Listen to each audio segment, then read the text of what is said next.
من أصعب وأرذل المشاكل اللي أنا اتحطيت فيها في حسابات جوجل أدسنس من أول لما بدأت على اليوتيوب لغاية الوقت اللي أنا بكلمك فيه دلوقتي ده. أنا الحمد لله بفضل ربنا مفيش مشكلة بتقع معايا في جوجل أدسنس إلا وبعرف أحلها، وبعرف أحلها في وقت قصير. يعني مش بتتحل معايا في وقت كبير، لا بتتحل معايا في وقت قصير. هعرفكم النهاردة المشكلة إيه عشان بس كل واحد ياخد باله، وعشان أدسنس في خلال الفترة الأخيرة حرفيا ما بيرحمش أي حد إطلاقا، وأي حاجة بتحصل في الحساب بيعلق الحساب لصاحب الحساب، او بمعنى اصح بيعلق لك الحساب لغايه لما يتاكد من معلومات معينه، او لغايه لما انت تبدا تمشي ورا التعليق وتعرف ان انت تفكه ازاي. المشكله دي من يوم 1/10 لغايه النهارده، لغايه يوم 19/11، يعني بقالها شهر و19 يوم. الشهر وال19 يوم دول انا في منهم شهر انا شغال على المشكله كانت ايه في الاول؟ اولا طبعا كامل تحياتي للاستاذه نور صاحبه الحساب. الاستاذه نور كنت انا منزل بوست على المنتدى، كان في بعض منشئين المحتوى كان لاجئ لي في حل مشكله برضه في جوجل ادسنس، وكنت حللها له، وكنت منزل سكرين شوت بيها على المنتدى. لقيتها بتتواصل معايا بتقول لي انا عندي مشكله في حساب جوجل ادسنس، كتبت لي تعليق بالمشكله، قلت لها لو سمحتي اتواصلي معايا على الفيسبوك. المهم دخلت اتواصلت معايا على الفيسبوك، قلت لها ايه المشكله. المهم بدات ان هي تاخد لي سكرينات شوت من المشكله. قلت لها طيب انا عشان اقدر ان انا احل لك المشكله انا لازم ادخل الحساب عشان اتبع المشكله من الاول خالص، من اول لما حصلت. المهم هي في الاول قالت لي طيب انا ما فيش مشكله، بس حضرتك انا لسه قناتي صغيره فمن فضلك يا ريت تشتغل عليها. قلت لها بصي قبل ما تتكلمي، انا بشتغل مع الكبير زي ما بشتغل مع الصغير. انت لو قناتك فيها 1 سبسكرايبر هشتغل معاها زي القناه اللي عندها 800,000 او مليون مشترك. انا موضوع المشتركين ما بيفرقش معايا، انا بس محتاج ادخل الحساب عشان اتبع المشكله وافهم المشكله فيها ايه. وبالفعل دخلت الحساب. وانا عموما في اي حل مشكله متعلقه باثبات ملكيه حساب جوجل ادسنس، انا اول لما بدخل الحساب لازم في حاجتين انا بتاكد منهم. دي طريقتي بقى في حل المشاكل في ادسنس عموما. اول حاجه بتاكد منها ان انا بدخل على المعلومات الشخصيه في حساب جوجل، او البيانات الشخصيه في حساب جوجل. بتاكد من الاسم وبتأكد من تاريخ الميلاد ان الحاجتين دول مطابقين تماما للبطاقة الشخصية بتاعة صاحبة الحساب او بتاع صاحب الحساب. ليه؟ لأن لما بيكون حاصل تعليق في حساب جوجل عموما لإثبات الملكية، الموضوع بيبقى متوسع شوية. يعني إيه بيبقى متوسع شوية؟ هو مش بيثبت ملكية حساب جوجل أدسنس بس، هو بيثبت ملكية حساب جوجل بشكل عام. فلازم إن أنا أطابق الاسم هنا وتاريخ الميلاد، لازم إن أنا أطابق الحاجتين دول، لازم إن أنا أطابقهم بالبطاقة الشخصية بتاعة صاحب الحساب. ودي أول حاجة أنا المفروض بتأكد منها. لو البيانات هنا مختلفة، أو لو مثلا صاحب الحساب حاطط هنا اسم مستعار أو تاريخ ميلاد مستعار، ببدأ ان انا اغيره، وببدأ ان انا اعمل حفظ للبيانات دي، وببدأ ان انا ادخل على المرحلة الثانية، وهي ان انا اتأكد من البيانات في حساب جوجل ادسنس، الاسم برضو والعنوان، هل هم مكتوبين بنفس البطاقة الشخصية بتاعة صاحب الحساب ولا برضو مكتوبين بشكل مختلف. لان زي ما احنا عارفين هنا ان الاسم لازم يبقى مطابق تماما للبطاقة الشخصية، سواء الاسم مكتوب ثلاثي، الاسم مكتوب رباعي، الاسم مكتوب خماسي، لازم يتكتب مطابق تماما للبطاقة الشخصية. والعنوان نفس الكلام، لازم ان هو يكون مكتوب بطريقه صحيحه، ولازم ان هو يكون مكتوب مطابق تماما للبطاقه الشخصيه. والحاجه الاولى اللي انا بدات ان انا اعملها، ان انا لقيت في المعلومات الشخصيه هنا عند صاحبه الحساب ان الاسم هنا غير مطابق تماما للبطاقه الشخصيه بتاعت صاحبه الحساب. فجيت قلت لها يا استاذه نور، انا هبدا ان انا اغير الاسم ده، لازم ان انا اطابقه بالاسم بتاع بطاقتك، فلو سمحتي ابعتي لي بطاقتك عشان اقدر ان انا اكتب الاسم واكتب تاريخ الميلاد بالشكل الصحيح، وبعد كده ندخل نشوف الحاجه الثانيه. بدات ان انا اغير الاسم هنا، وتاريخ الميلاد كان مكتوب بالشكل الصحيح، فبالتالي ما غيرتوش. طبعا لما جيت ان انا بدات ان انا اغير الاسم هنا، بعدها بشويه لقيت الاستاذه نور بتكلمني، استاذ هشام هو انت غيرت اسم القناه؟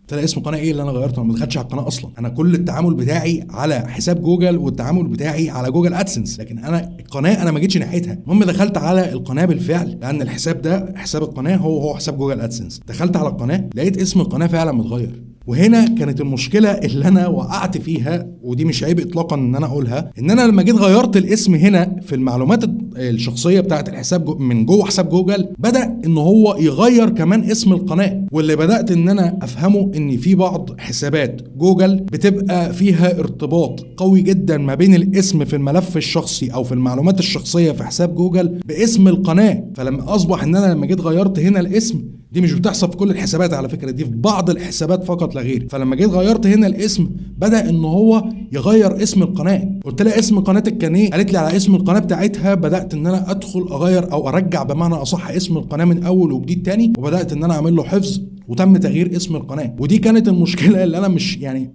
هي مشكله بسببي ومش مشكله بسببي، لان انا مش فاهم ايه فكره جوجل في ان هي تعمل الارتباط ما بين المعلومات الشخصيه وما بين اسم القناه. المفروض انت اسم قناتك على اليوتيوب حاجه، والبيانات اللي بتبقى موجوده في حسابك الشخصي دي حاجه تانية خالص. انت ايه وجه الارتباط اللي انت عامله ما بين الاسم واسم القناه، وما بين الاسم في المعلومات الشخصيه واسم القناه؟ ده اللي انا مش قادر ان انا افهمه لغايه النهارده. بعد كده دخلت على حساب جوجل ادسنس، لقيت العنوان هنا مكتوب بشكل خاطئ تماما. هو نفس اللي مكتوب في البطاقه ولكن مكتوب بطريقه غلط. فبدات ان انا اغير العنوان هنا في جوجل ادسنس عشان اطبقه بالبطاقه، عشان لما اجي ابعت لهم البيانات هو كده كده هيطابق المعلومات اللي موجوده في ادسنس، هيطابقها اصلا بالبطاقه الشخصيه. فلو لقى ان في اختلاف او لو لقى ان في بمعنى اصح حاجه مختلفه عن البطاقه، هو مش هيثبت ملكيه الحساب من الاساس. فبدات ان انا اغير هنا العنوان زي ما هو مكتوب في البطاقه، وبدات على اساسه ان انا ادخل على الجيميل اتبع بقى المشكله من الاول خالص عشان ابدا اشوف هم طالبين ايه او هم اصلا عايزين ايه. بدات ان انا اتبع المشكله من الاول خالص، لقيت ان في اصلا جاي لها ايميل. الايميل ده اللي هو بتاع تنتهي صلاحيه النموذج بتاع الاقرار الضريبي الامريكي في نهايه العام 2024، وده اتكلمنا عليه قبل كده. وبالفعل الايميل ده وصل يوم 16/9/2024، وبالفعل هي دخلت عدلت المعلومات الضريبيه، او بمعنى اصح دخلت قدمت النموذج الضريبي، وبالفعل النموذج الضريبي تمت الموافقه عليه بعد 3 ايام اللي هو يوم 19/9/2024. ماشي، كل ده مفيش اي مشكله خالص. اتفاجئت ان في نفس اليوم ده اللي هو يوم 19/9 جاي لها ايميل. الايميل ده: مرحبا، تم تعليق حسابك على جوجل بيمنتس لانه تعذر علينا اثبات صحه معلومات مستخدم واحد او اكثر في ملفك الشخصي للدفع في جوجل، وسيظل بامكانك الاستفاده من خدمات جوجل مؤقتا، ولكن قد يتم ايقاف بعض المعاملات، وفي حال عدم اتخاذ اي اجراء بشان هذه المشكله خلال 10 ايام سيتم ايقاف خدمات جوجل لحسابك. وبالنسبه الى معرف الملف ده، يرجى تقديم المستندات هويه لكل جهه مدرجه اذا كان العنوان المدرج يعود لشخص واحد أو مؤسسة واحدة، ويرجى تقديم مستند واحد عن الشخص أو المؤسسة المعنيين. المشكلة كانت هنا بقى، المشكلة كانت هنا في إيه؟ إن أنا جاي ببص على العنوان اللي هو أصلا عايز إثبات ملكية له، أو العنوان اللي هو عايز يثبته، أو العنوان اللي هو عايز له أصلا مستند حكومي عشان يقدر إن هو يفك تعليق الحساب. إن العنوان ده مش موجود أصلا في حساب جوجل، يعني مش موجود في حساب جوجل أدسنس. مش ده العنوان اللي مكتوب هنا. العنوان اللي مكتوب هنا انا يا دوبك عدلت عليه بس عشان اكتبه بالطريقه الصحيحه زي ما هو مكتوب في البطاقه بتاعتها، لكن هي كاتبه صح. هي كاتبه صح، مفيش اي مشكله خالص. انا بس عدلت عليه بعض حاجات عشان اكتبه زي ما جوجل ادسنس احنا بنبدا ان احنا نعمله. بنبدا نكتب فيه الدوله، بعد كده المحافظه، بعد كده المدينه او المركز، وبعد كده في سطر العنوان الثاني بنبدا ان احنا نكمل العنوان. فانا كتبته بالشكل الصحيح اللي انا متعود ان انا اكتبه بيه. فجاي ببص هنا بقول لها هو العنوان ده ايه؟ قالت لي لا، هو العنوان ده اصلا ملوش اي وجود. يعني ايه العنوان ده ملوش اي وجود؟ قالت لي يعني ده اصلا كان عنواني القديم، مش العنوان اللي مسجل في البطاقه بتاعتي. قلت لها تمام. هنا بقى كده هتبدا المشكله، يعني من هنا هتبدا المشكله. هو عايز اثبات للعنوان والعنوان ده اصلا مش موجود. طب انا هجيبه منين عشان ابدا ان انا اثبت العنوان الجديد؟ والمشكله ان هو عايز اثبات للعنوان ده، والعنوان ده اللي اتضح ان هي كانت عامله بيه النموذج الضريبي القديم اول لما عملت بيه حساب جوجل ادسنس. يعني العنوان ده كان متسجل فعلا في ادسنس في الاول خالص قبل ما هي تغير العنوان بتاعها. لما جت عدلت النموذج الضريبي وجت عدلت العنوان في ادسنس ذات نفسه، بعد كده راحت مقدمه النموذج الضريبي على العنوان الجديد طلب اثبات صحه عنوان قديم اللي هي اصلا كانت مسجلاه. طب يا ستي العنوان ده فين؟ العنوان ده كان عنوانك. قالت لي ده كان عنواني القديم بس هو اصلا مش متسجل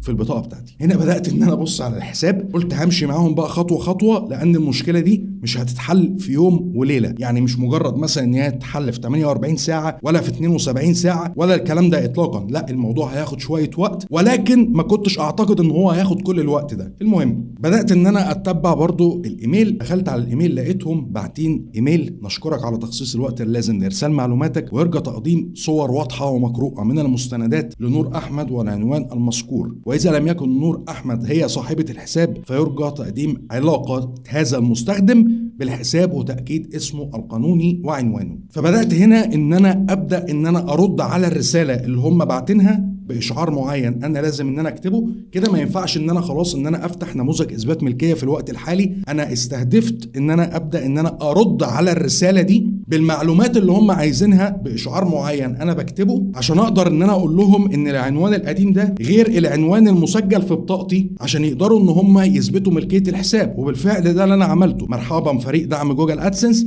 كتبت اسمها وكتبت العنوان وكتبت لقد قمت بتغيير العنوان الشخصي الخاص بي بسبب تغيير محل اقامتي السابق ومرفق في هذا البريد الالكتروني صورتين للبطاقه الخاصه بي بالعنوان الجديد. وايضا قمت بتغيير العنوان في الملف الشخصي لحساب الدفعات في جوجل ادسنس لكي يكون مطابق لبطاقه الهويه الشخصيه. وارجو من حضراتكم اثبات صحه المعلومات الشخصيه، لان حساب جوجل ادسنس الخاص بي معلق وانا متضرره للغايه، وتقبلوا مني فائق الاحترام والتقدير. ورحت حاطط مع اللي انا كتبته ده، رحت حاطط صور البطاقه بتاعتها من الوش ومن الظهر، ورحت عامل ارسال للايميل. بدات ان انا اقول لها ان احنا هنستنى الرد من خلالهم، هل هيردوا بقى بالايجاب، هل هيردوا بالسلب، احنا لسه مش عارفين اي حاجه على الاطلاق. واللي حسبته بالفعل لقيت مفيش اي رد اطلاقا من خلال جوجل ادسنس. بدات ان انا ابعت لهم حاجه اسمها ارسال ملاحظات. ارسال الملاحظات دي هنعرفها كمان شويه بتتعمل ازاي، عشان ابدا ان انا انبه فريق دعم جوجل ادسنس او فريق دعم جوجل باي ان في مشكله حاصله في الحساب وانا عايز رد عليها. لان المشاكل اللي شبه كده حرفيا مفيش موظفين شغالين عليها. عايز اقول لك ان الموظفين حرفيا في جوجل قسما بالله ما بيهتموا بالمشاكل دي اصلا، شويه موظفين فله. ففي الحالات اللي شبه كده ببدا ان انا ابعت حاجه اسمها ارسال ملاحظات. ارسال الملاحظات دي ما عليا اللي انا بعمله من خلالها ان انا في اشعار برضو معين انا بكتبه، ببدا ان انا انبه بيه فريق الدعم، او ببدا ان انا انبه بيه الموظفين اللي قاعدين على مكاتبهم بيشربوا شاي وقهوه ان هو في حساب انا عايز ان انا افكه، في حساب انا بعت بياناته ومفيش اي رد عليا خلال فتره طويله. ما لقيتش اي رد اطلاقا، حتى مع ارسال الملاحظات ما لقيتش اي رد اطلاقا. جيت بعد كده بدات ان انا افتح نموذج اثبات ملكيه جديد، وبدات ان انا ارسل النماذج اللي انا بعتها من اول وجديد. بدات ان انا ارسل لهم المعرف الشخصي لحساب الدفعات، بدات ان انا ارسل لهم الاسم زي ما هو مطابق للبطاقه، بدات ان انا اقول لهم ان المشكله عندي في ادسنس، بدات ان انا ارفع لهم البطاقه من الوش ومن الظهر، وبدات ان انا ابعت النموذج. ولقيت هنا شكرا على ردك في تقديم المعلومات، ولقد تلقينا مستنداتك وسنرسل ردا بشانها في غضون 48 ساعه، ونشكرك على الانتظار. انتوا كدابين كدب الابل، والله العظيم 3 كدابين كدب غير طبيعي. هم لا بيردوا في 48 ساعة ولا بيردوا في 72 ساعة ولا أي حاجة من دي إطلاقا. المهم بعدها بحوالي تقريبا يومين لقيتهم باعتين رسالة تاني، وهي نفس الرسالة: يرجى إرسال نسخ واضحة ومقروءة من المستندات إلى العنوان المذكور كذا كذا كذا، اللي هو أصلا العنوان القديم اللي كان موجود في جوجل أدسنس. طبعا هنا رحت انا رادد عليهم نفس الرد اللي انا بعته المره اللي فاتت من خلال الرد على نفس البريد الالكتروني ده. بعت لهم برضو الرد بتاعي وارفقت لهم صور البطاقه، وقلت لهم ان انا غيرت المحل بتاع الاقامه بتاعتي، عشان كده العنوان غير مطابق للعنوان القديم، والعنوان القديم ده اصبح ان هو ملوش اي وجود. طبعا بعد ما ارسلت المعلومات المطلوبه ما جاليش اي رد اطلاقا. الموضوع سكت تماما، الدنيا حرفيا بقت صحراء، ولا جالي رد بالايجاب ولا جالي رد بالسلب ولا اي حاجه من دي على الاطلاق. استنيت لغايه يوم 30/10. يوم 30/10 كلمت حسام عبد الله اخويا. حسام عبد الله على فكره ساعدني في حل المشكله دي، لان حرفيا دي من المشاكل اللي انا اول مره اتحط فيها، ومش عيب تماما ان انا اقول حاجه شبه كده. كانت مشكله صعبه بالنسبه لي، كانت مشكله اول مره اتحط فيها. التاخير بتاعهم ما كانش تاخير طبيعي اطلاقا. انا المشكله حرفيا بالنسبه لي غريبه. انت العنوان اصلا قديم انت شلته، طب انت ليه عايز اثبات له؟ طب ما انا وارد ان انا اغير محل اقامتي، وارد ان انا اغير العنوان بتاعي لاي سبب من الاسباب. انت عايز اثبات للعنوان القديم ازاي؟ المهم كلمت اخويا حسام عبد الله، قلت له حسام انا معايا الوضع بيقول 1 2 3 والمشكله دي انا عملت فيها 1 2 3 4. قال لي بص، مع ارفاق البيانات دي حاول ان هي تخليها تعمل فيديو. الفيديو ده تقول فيه انا فلانه الفلانيه، تذكر اسمها زي ما هو مكتوب في البطاقه، وتقول لهم ان انا غيرت محل الاقامه بتاعتي، وادي البطاقه بتاعتي اهي، وانا عايز اثبت العنوان الجديد في حسابي على جوجل ادسنس. وبالفعل هو ده اللي خليته ان هي تعمله. قلت لها بص يا استاذه نور، هتصوري لي فيديو وهتسيبك بقى من صور البطاقه خالص اللي انت بعتها لي خلال الايام اللي فاتت، هتصوري لي صورتين كمان، صوره من الوش وصوره من الظهر، وهتصوري فيديو هتقولي فيه كذا كذا كذا كذا كذا، وهتبعتهولي وهبدا ان انا افتح نموذج جديد. المهم بعتت لي الصور، بعتت لي الفيديو، جيت انا رحت فاتح نموذج جديد ورحت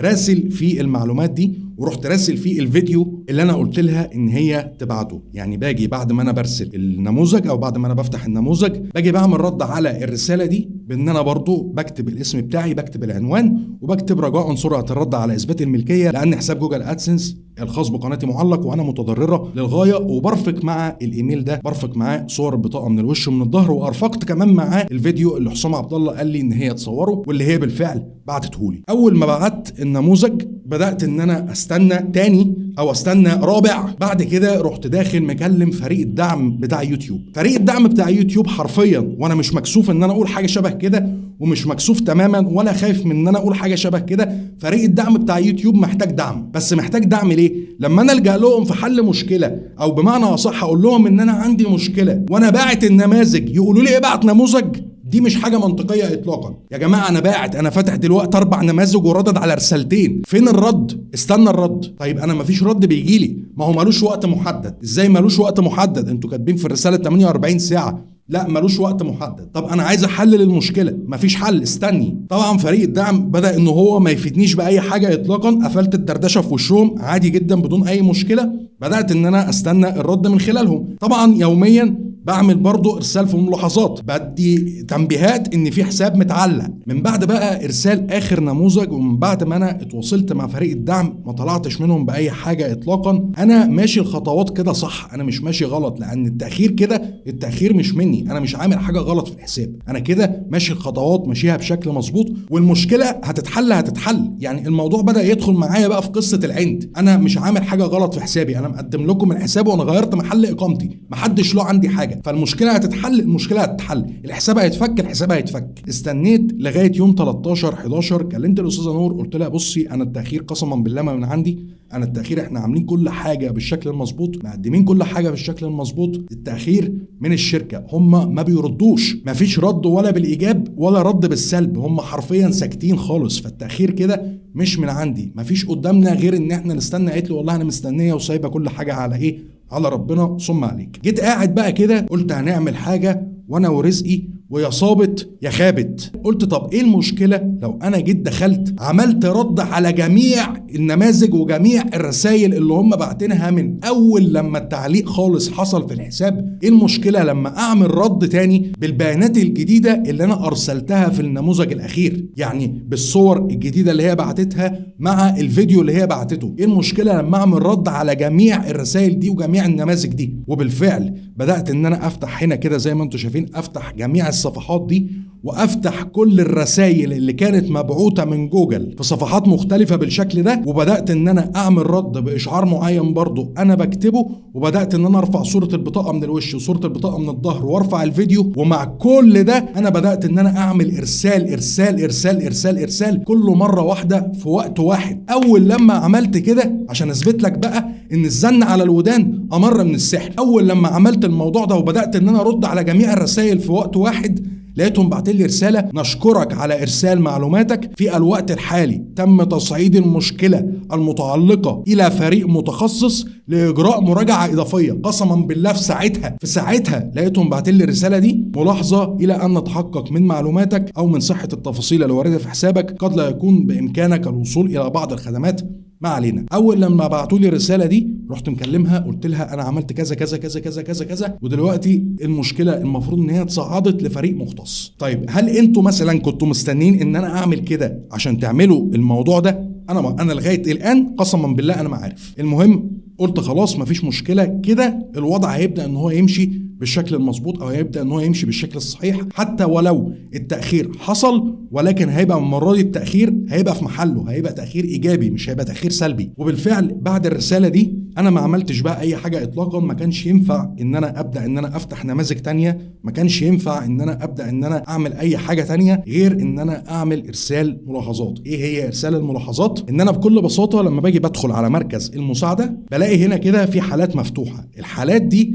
هي دي رقم الحالات او رقم التعريف للحالات. كل اللي انا عليا ان انا بعمله ان انا اجي فوق هنا كده بعمل ارسال التعليقات وبعمل التالي. بعد كده باخد لقطة شاشة، بعد لقطة الشاشة دي بديله سماح، باجي هنا بعمل تمييز المعلومات او اخفائها، بعمل كده وباجي هنا على تمييز بضغط عليها وباجي احدد الحالات اللي موجودة. بعد كده بعمل تم. بعد كده انا بكتب لهم هنا اشعار معين، موجز الاشعار عشان ما اطولش عليكم اكتر من كده. موجز الاشعار ان انا حسابي متعلق بقاله فترة كبيرة جدا وان انا فاتح كذا حالة ومفيش اي رد على الحالات دي، بس بكتب الاشعار ده بكتبه بالعربي وبكتبه بالانجليزي، وبعد ما انا بكتبه بالعربي وبالانجليزي بنفس الرسالة باجي هنا كده بعمل ارسال. بدأت ان انا اعمل الموضوع ده يوميا تقريبا كل ساعتين لو انا فاضي كنت بعمل موضوع ارسال الملاحظات ده لغاية امبارح بالليل الساعة تقريبا 11. جيت برضو هنا رحت فاتح ارسال ملاحظات، وجيت برضو رحت باعت لهم تاني وكتبت لهم الاشعار. المره دي كتبته لهم بالانجليزي فقط لا غير، ما كتبتهوش بالعربي، ان انا في تاخير عندي في اثبات الملكيه والموضوع اخذ اكبر من حجمه